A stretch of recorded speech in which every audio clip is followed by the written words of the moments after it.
Clix and EpikWhale have been a dominant team since formation, and they are showing off that last season with their top 5 performance in FNCS Grand Finals was not a fluke.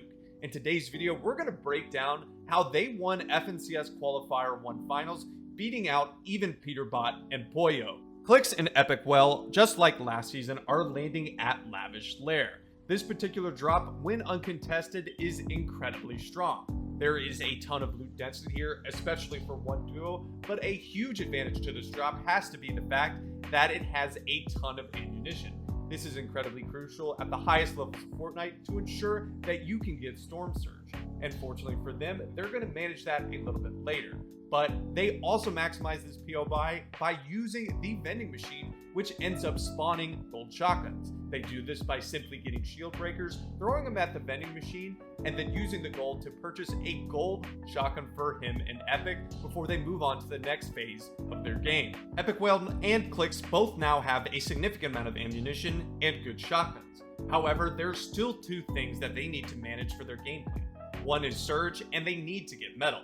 They already have a plan for metal here, and it's very simple.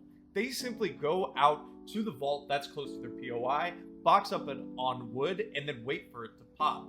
Once it pops, the next phase of their plan is going to begin as they end up getting a significant amount of metal here, and then Clix is going to pick up their sniper, which you're going to see is how they mainly manage Surge. In this particular game, they're going to get a benefit of getting W keyed after securing the vault here, where they get into an engagement with Antonio and Zeno, and both EpikWhale and Clix end up hitting 150 pump shots.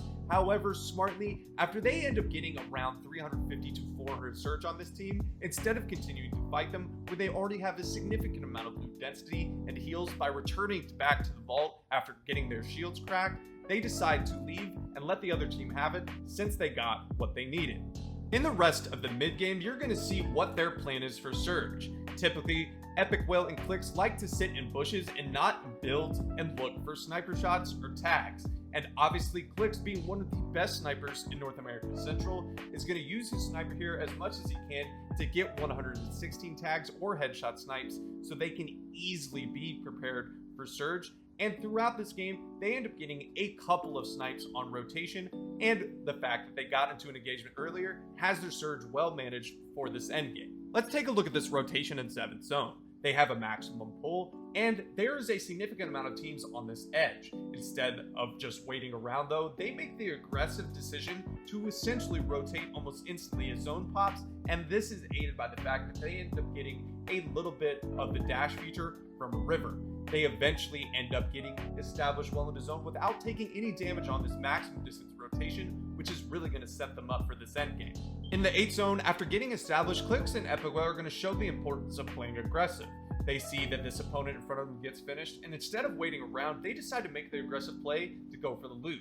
And they end up getting it here, which gives them a fantastic refresh on mats as well as heals, and this is exactly what they need before the moving zones if they want to end up winning, which we're going to see how they do that. At the end of the 8th zone rotation, they're going to play aggressive for a height here initially, but after seeing how well Cooper and Kanata are established, they end up trading some damage, and EpikWhale makes the smart call here to delay this height take, which is incredibly crucial coming up later on.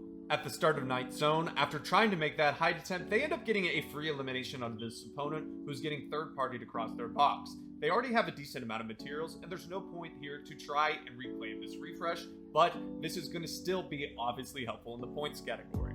The rest of this rotation in 9th zone, they continue to hug the right of the map where they cannot get pressured from height, and the entire time, EpikWhale and Clix are looking for opportunities for high ground, and eventually, as they get established up in the 10th zone, this is where the magic happens. In zone 10, this is where they're going to finally take height.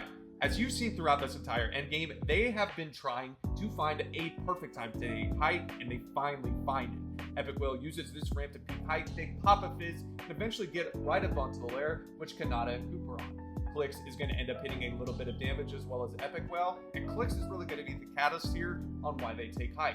Clix is going to force back both Kanata and Cooper into the same box, and EpikWhale is going to be 2 layers below, eventually catching the fact that Kanata edits down. He claims the wall, pre-boxes it, and ends up only hitting for 30 damage, but he was incredibly weak here, and so they bully one off, and Cooper is forced to disengage, thus giving them height. At this point, Clix and EpikWhale probably already knew in their minds that they've won. They clearly had dominated the best team off of high ground, and as they are sitting on the high ground, Clix ends up getting elimination on this opponent, and as he drops down to get the refresh of the materials, he ends up hitting a massive 140 plus shot on his duo, thus giving him a significant amount to go up back to height and continue easily spraying on height. And this is what they do. Clix and EpikWhale sit on the high ground the entire time, pressuring the whole lobby, getting it to a point where there's a heal off, as EpikWhale is the one who sits in zone, and Clix tries to play aggressive onto the opponent that's healing off, and he eventually easily cleans this up for a respectable 5 elimination victory royale in FNCS final. In today's VOD review, we showed you the plan of Clix and EpikWhale. Get an uncontested drop, get a significant amount of loot, go to Vault to get metal, and get a sniper rifle for Surge. They managed this incredibly well, and then we saw their in-game strategy. It was simple. Constantly look for height, and eventually take it at the perfect time.